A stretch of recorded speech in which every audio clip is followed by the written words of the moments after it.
kehidupan itu kan kita merasa bahwa Allah lah yang punya kekuasaan, bahwa Allah lah yang menggerakkan, bahwa Allah lah yang mengizinkan, bahwa Allah lah yang membuat sukses, bahwa Allah lah yang tidak membuat sukses, bahwa Allah lah yang memproses sedemikian rupa pada akhirnya terjadi, pada akhirnya tidak terjadi. Bahwa itu semuanya kan Allah. Nah kalau misalkan tidak memahami itu, ya berarti kita tidak memahami bahwa jawabannya itu adalah tawakal. Sebenarnya ridho dikatakan itu sangat mudah, cuma untuk diaplikasikan kepada diri kita untuk benar-benar ya Allah, saya ini udah ridho dengan apa yang terjadi. Semua itu kan Sama sudah mengucap ya. iya sudah mengucap ridho pun, tapi Belum tentu itu. belum tentu ridho. Gimana itu?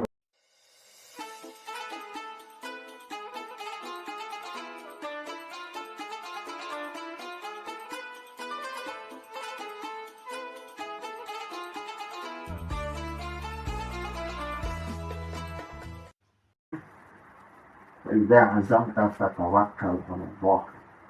Apabila kamu memiliki azam itu keinginan untuk sesuatu, maka bertawakallah kepada Allah. Setiap kali kita punya keinginan, bentuk keinginannya apapun itu, bertawakal, maka bertawakal. Ini ada sebuah cerita, Jadi ada seorang raja namanya Ibrahim bin Adham. Nah, Ibrahim bin Adham ini sebelumnya itu raja, tapi akhir-akhirnya itu beliau menjadi seorang sufi. Raja itu kan apapun yang dia inginkan itu nggak ada semua fasilitas raja, semuanya ada, fasilitas makanan, fasilitas tempat tinggal, apa semuanya luar biasa. Nah, Allah ketika mentakdirkan seseorang untuk digerakkan menuju kepada Allah, ada cara yang Allah berikan kepada orang tersebut. Ini Allah pengen menggerakkan Ibrahim bin Adham berlari menuju kepada Allah. Jadi suatu ketika begini, dia sedang duduk di kerajaannya itu, di depannya itu ada banyak makanan, banyak roti atau segala macam. Mau makan apa tinggal ambil. Dalam kondisi yang begitu, tiba-tiba ada burung gagak menghampirinya, mengambil makanan, mengambil roti. Setelah mengambil, kemudian dia pergi. Seketika dalam benaknya ini dia merasa heran, kok ada di sini lagi banyak orang, ada burung tiba-tiba ngambil itu gak takut gitu kan? Kan umumnya kan kalau burung kan ada takut atau gimana ya. Sebetulnya awalnya penasaran seperti itu. Setelah penasaran, nah itu dikejar itu. Si burung dikejar sama dia, hingga kemana terus sampai masuk ke dalam gua. Ternyata di dalam gua itu ada pemandangan yang sangat menakjubkan. Sangat menakjubkannya gimana? Jadi ada orang yang ditali di banda itu, ditali di situ, tiba-tiba disuapin sama gagak. Sampai selesai dia menyaksikan itu sampai selesai kasih makan. Setelah makan selesai pergi tuh. Nah pergi, kemudian dia menghampiri orang. Dibukalah tali tersebut, ditanya siapa. Kemudian saya itu saudagar, saya lewat hutan dan saya dirampok, barang-barang saya semuanya dirampok, saya diikat di sini. Kamu sudah berapa hari di sini? Sudah 10 hari.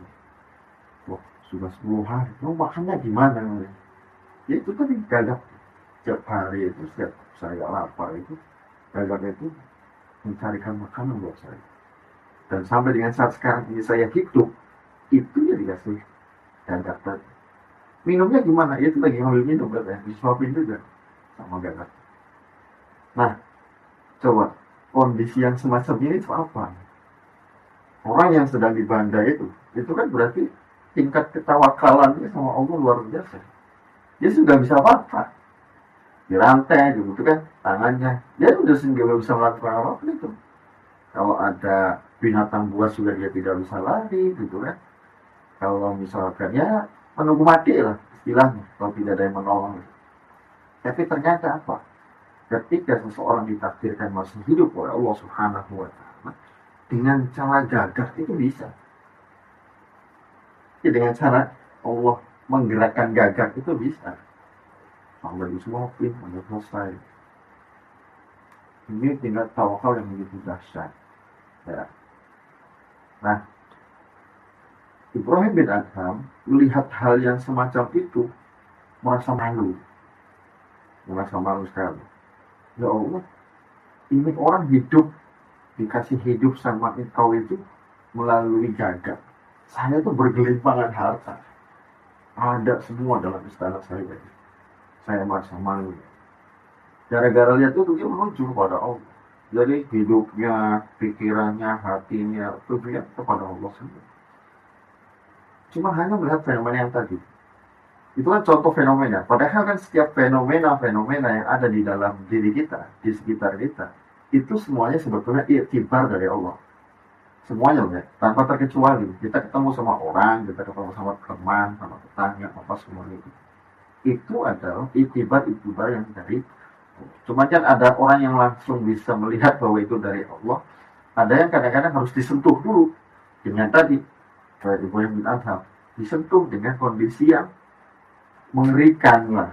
Secara kasat mata 10 hari nggak makan nggak minum mati lah. Tapi enggak, ketika Tuhan mentakdirkan.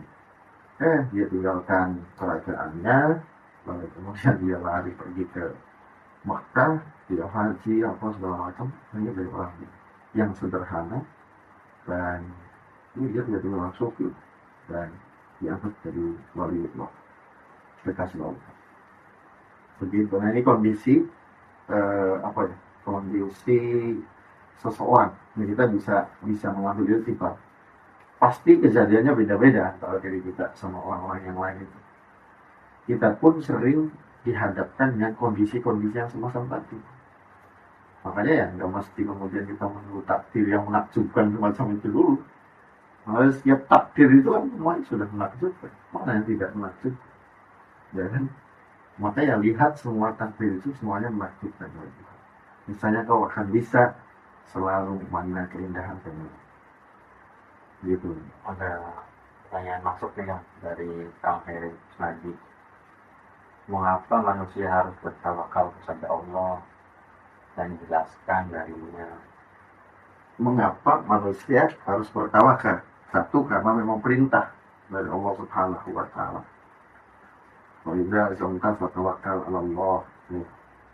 Bila kamu punya azam, punya keinginan, bertawakal kepada Allah. Wa tawakkal 'alal 'azizir rahim, dan bertawakallah. Wa tawakkal 'ala Allah, wa tawakkal 'ala Allah. Wa tawakkal 'ala Allah. Bertawakallah kepada Allah Al-Azizul Rahim, yang maha perkasa dan maha penyayang. Banyak kok ayat-ayat tawakal itu. Jadi satu perintah dari Allah Subhanahu wa taala. Yang kedua,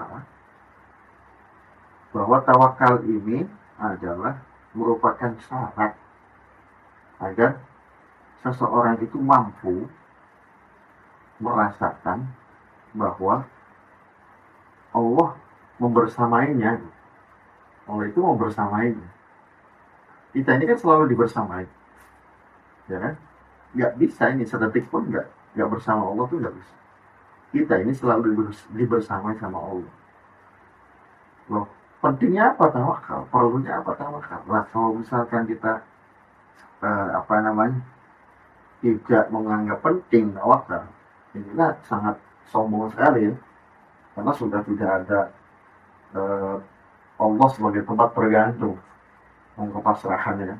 Kepasrahan itu kan kita merasa bahwa Allah lah yang punya kekuasaan, bahwa Allah lah yang menggerakkan, bahwa Allah lah yang mengizinkan, bahwa Allah lah yang membuat sukses, bahwa Allah lah yang tidak membuat sukses, bahwa Allah lah yang memproses sedemikian rupa pada akhirnya terjadi, pada akhirnya tidak terjadi. Loh, itu semuanya kan Allah. Nah kalau misalkan tidak memahami itu, ya berarti kita tidak memahami bahwa jawabannya itu ya tawakal. Bahwa jawabannya adalah seberapa penting, ya sangat penting sekali.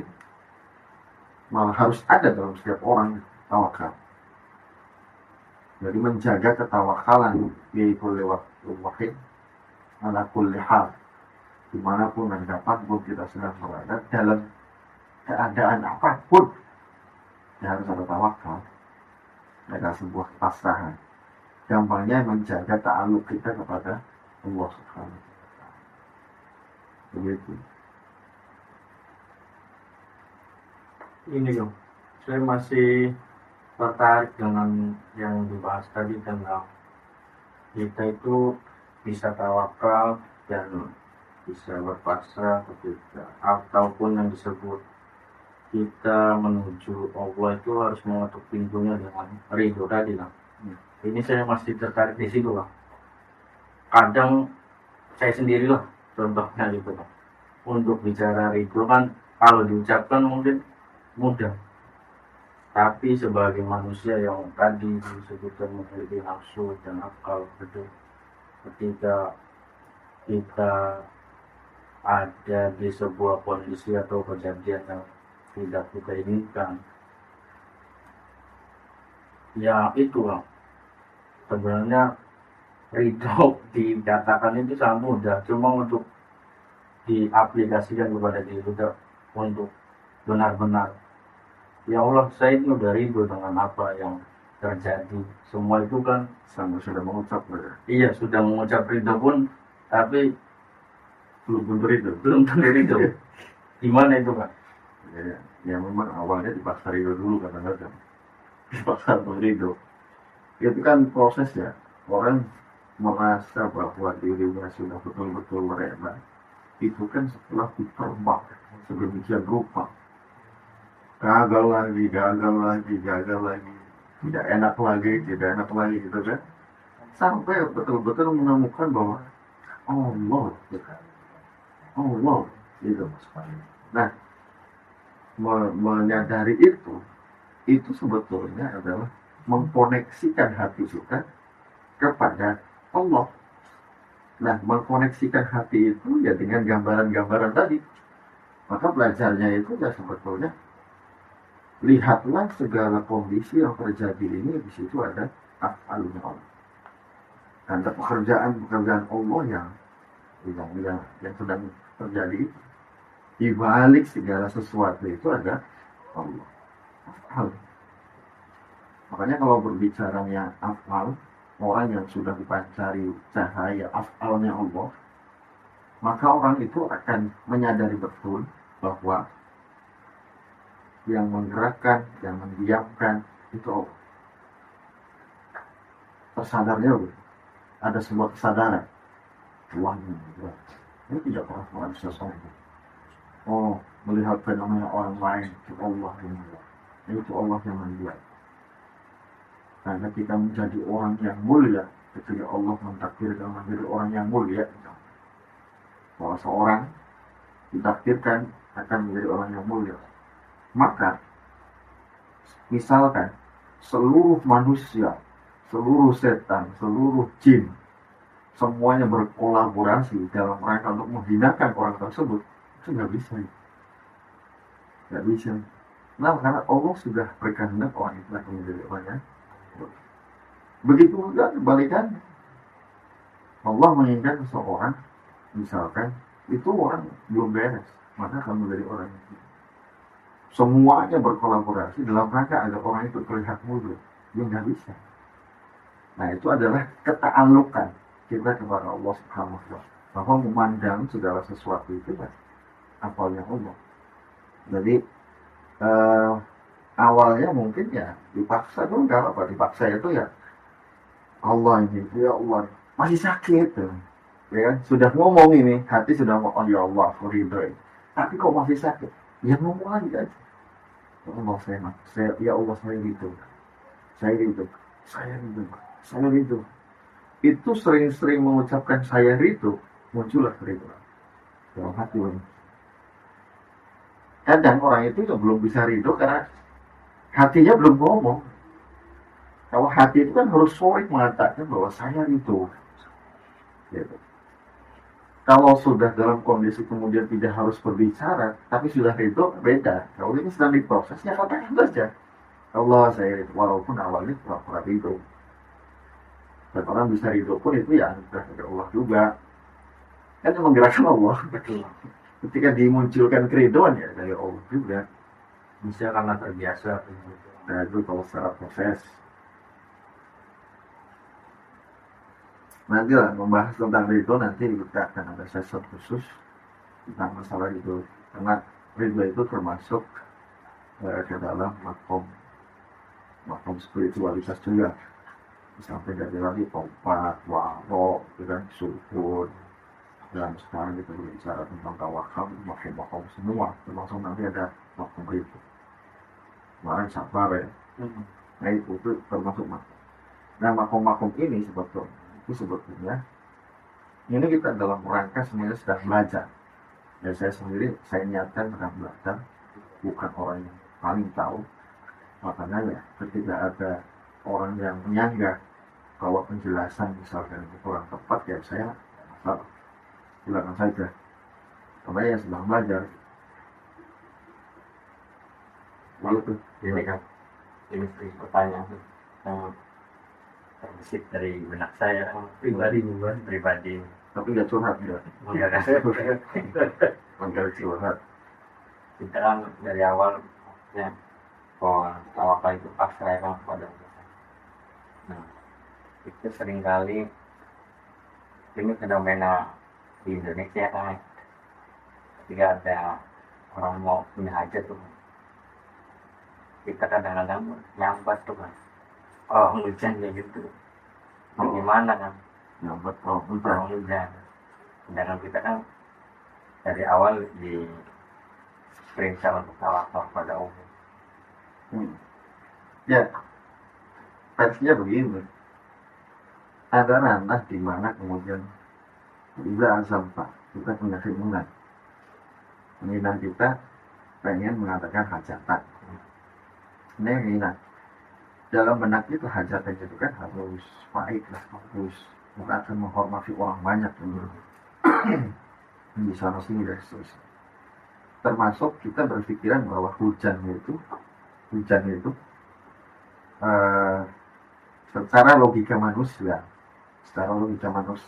ini akan mengurangi daripada yang bisa jadi kekhidmatan, bisa jadi akan mengganggu dan seterusnya. Lalu kemudian kita meminta, kalau bahasa pawang itu ekstrim ya kalau menurut saya,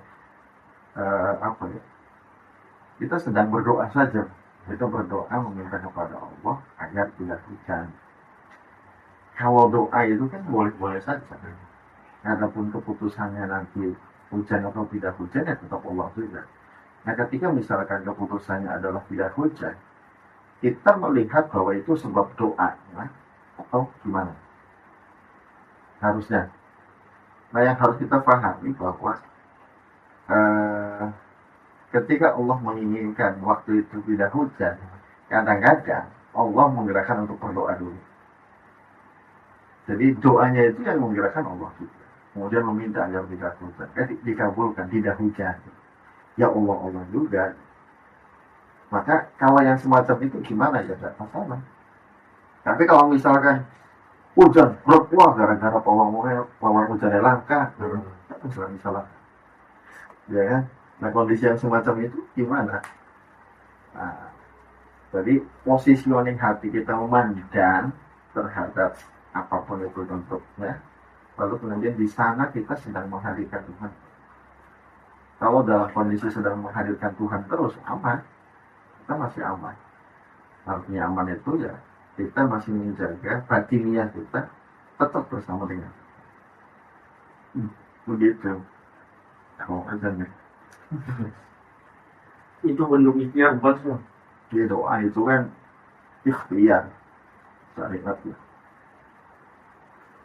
Anak kita pengen sunatan misalkan, berarti anak dia kan minta lancar, minta tidak ada masalah gitu kan. Itu ikhtiar doa bentuknya. Kalau ikhtiar doa itu ya biasa saja. Karena kita memahami bahwa doa itu adalah perintah gitu ya. Kalau pemerintah kita berdoa, oh ini nggak selanjutnya minta semua kepada saya, aku akan mengabulkan. Ya ini sih doa. Intinya itu adalah termasuk karena doa. Gitu. Tapi kalau doanya begini ya, doanya misalkan agar hajatan orang itu nggak sukses, hancur apa segala macam, itu bukan doa, namanya sedang nyantet. Iya, misalkan ada begitu kan, doa juga kan kayak semacam permohonan, tapi itu bukan doa, itu sedang nyantet orang itu kan. Ada pertanyaan masuk lagi ya dari Rizky Juliana. Disebutkan makom tawakal ada dua, apa yang kita butuhkan disediakan oleh Allah, dan ada juga memang kita harus mencarinya. Apakah Allah memberikan rasa tawakal terhadap orang non-Islam dan juga diberikan tahapan makomnya kepada mereka? Oh gimana sih, kalau bahasa tawakal itu adalah bahasa iman, ya kan? Iya betul. Iman itu ya kaitannya perketuhanan. Kalau berketuhanan ya itu sudah mutlak, itu ranahnya ranah agama. Bagaimana mungkin juga bertawakal kepada Allah sama Allahnya juga percaya gitu, gitu kan? Betul Sama Allahnya sendiri. Nah, tadi sebetulnya pembahasan mungkin lebih mendalamnya antara tajrid dan asbab lain. Bagaimana seseorang kemudian tajrid, bagaimana seseorang asbab. Ini sebetulnya bukan sebuah tujuan sebetulnya, tapi memang ranahnya anugerah semua. Tajrid itu anugerah, asbab juga anugerah. Ada orang yang dianugerahi, anugerahnya masih asbab, ya sudah asbab. Tapi ketika asbab itu jangan kemudian saya pengen tajrid, kita minta tajrid.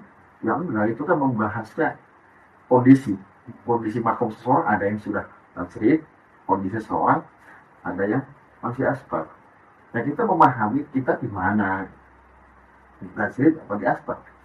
Sebetulnya yang lebih aman itu adalah kita memandang bahwa hidup kita itu ya tawakal saja. Tawakal saja, pasrah saja. Kita di posisi tajrid ya mangga, di posisi asbab juga mangga. Maka akan selamat. Di tajrid dia selamat, di asbab juga dia selamat. Nah, jadi di situ letaknya adalah bagaimana kemudian kita memposisikan diri kita tetap bertawakal kepada Allah Subhanahu wa Ta'ala.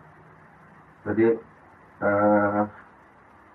maka orang-orang yang asbab ini jangan kemudian ngoyo, ngotot, minta diposisikan di tajrid.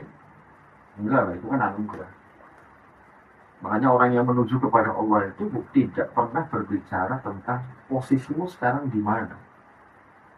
Tapi ya fokus saja. Kalau dibahas ini, itu sebetulnya secara keilmuan, inilah namanya. Jangan kemudian kita berpikiran, saya supaya memiliki makom tertentu, saya harus begini. Enggak begitu, enggak. Tasawuf tidak mengajarkan begitu. Nah, makom itu semuanya adalah anugerah. Malah justru kalau misalkan kita berbicara makom, nanti ada sebuah ujub nanti, bahaya. Nah ini, wah jangan-jangan saya sudah jadi wali, kan merasa jadi wali. Nah jangan-jangan saya sudah dekat sekali nih dengan Tuhan. Wah jangan-jangan isinya muncul. Itu kan problem spiritual juga. Wah orang sudah mulai pada hormat nih sama saya. Wah sudah menganggap saya wali nih. Nah ya begitu. Nanti itu kan sama. Itu terpeleset juga itu. Begitu terpeleset juga. Nanti ketika ada orang yang tidak menghormati dia, dia sudah merasa jadi wali, misalkan tidak ada yang menghormati dia terganggu dengan itu. Ketika terganggu, masa wali terganggu itu gimana? Karena la khaufun alaihim wa lahum yahzanun, tidak ada ketakutan, tidak ada kekhawatiran apapun. Kok terganggu dengan orang yang tidak bisa menghormatinya? Penghormatan dan penghinaan di hadapan seorang wali yang betul-betul sudah wali itu sama aja, biasa aja, itu datar semua itu, tidak membuat melambung, tidak buat menjadi datar semuanya saja. Nah itu pentingnya mengkaji tasawuf itu. Jadi sehingga tidak terpleset. Karena kalau tidak dibarengi dengan ranah-ranah syariat, urusan-urusan rasa ini sering dikaburkan oleh nafsu kita. Urusan rasa ini seringkali dikaburkan oleh kemakrifatan semu. Kemakrifatan semu itu kemakrifatan yang datang dari setan atau iblis. Ini ngeri. Iblis setan itu tahu juga nih. Namun orang kondisinya begini, secara spiritual begini, itu bisa menjelaskan juga sama orang. Kemudian diperlihatkan kondisinya begini loh. Kemudian dia tahu begini. Itu marifat dari mana ya? Jangan marifatnya dari setan atau jin. Nah itu terpleset. Makanya orang yang tasawuf sih, dia tidak mau melihat hal-hal yang semacam itu, nggak mau. Menilai orang itu nggak mau. Menilai orang, memandang orang, wah ini mau makomnya masih di bawah saya gitu. Mau makomnya di atas saya, ini nggak ada pada masih gitu. Pokoknya fokus bagaimana agar diri kita ini ya betul-betul damai bersama dengan Tuhan terus. Jadi kadang-kadang rusak semacam itu tuh bahaya. Dan bisa juga kalau misalkan tidak menggunakan syariat bertasawuf itu orang bisa tergelincir kepada kezindikan. Zindik itu yang model dari kepleset di ranah spiritual.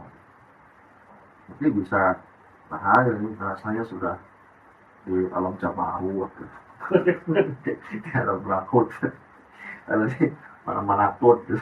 Padahal di alam asrof, alam asrof itu alam jin. Jadi jin itu atau setan itu bisa menyerupakan alam-alam juga itu. Jadi diperlihatkan seolah-olah dia di alam jabarut itu padahal masuk. Karena bisa jadi ada kemiripan. Kalau dia menikmati betul, ya nikmat itu. Marifatnya lebih cepat gitu, karena yang membimbing adalah iblis. Karena yang membimbing adalah iblis. Itu serangnya di situ sebenarnya. Kalau sudah iblis yang dia tahu segala macam. Kondisi orang tahu. Biasa iblis kan channelnya banyak. channel iblis. Di mana saja kan ada. Dan gitu. Dan iblis mau ngasih tahu bahwa si A soleh, kita tahu. Nelpon aja itu, kasih nelpon anak buahnya. Itu orang gimana nih trackingnya sama iblis. Kasih tahu orang itu begini, kita tahu. Nah itu kan gimana itu? Maka bahasa kasyaf itu muncul. Itu ya akhirnya bervariasi bentuk. Ada kasyaf yang murni dari Allah. Dan dia tidak menginginkan kekasafannya. Dikasih aja tiba-tiba. Enggak berdoa, ya Allah, bukakan saya. Jadikanlah saya orang yang kasyaf. Enggak juga. Ya kan? Enggak meminta kasyaf. Kalau misalkan dikasyafkan, jangan dikelihatan. Enggak kelihatan. Malah seorang wali itu ketika kelihatan karomahnya itu malu. Bukan banget. Kalau ada bangga itu berarti ya waktu itu tanyakan kewaliannya. Pembahasan dari awal nih kan. Apa dari situ-situ? Terlalu panjang. Dari pembahasan dari awalnya sampai tadi kan boleh jelaskan tentang tawakal. Langsung closing-nya aja, langsung statement dari apa? Closing-nya aja ini. Semua sudah closing kan? Lagi menarik seru pembahasan. Baik, tentang tawakal ya. Tawakal itu kita berusaha semaksimal mungkin bahwa kita selalu merasa sebetulnya. Kita selalu merasa bahwa diri kita ini adalah mutlak, tidak punya kekuatan. La haula wa la quwwata illa billahil aliyyil. Kita beribadah yang menggerakkan Allah, kita bisa selamat dari maksiat itu adalah yang menggerakkan Allah, yang menggerakkan fadl dan rahmat Allah yang mengalir kepada kita.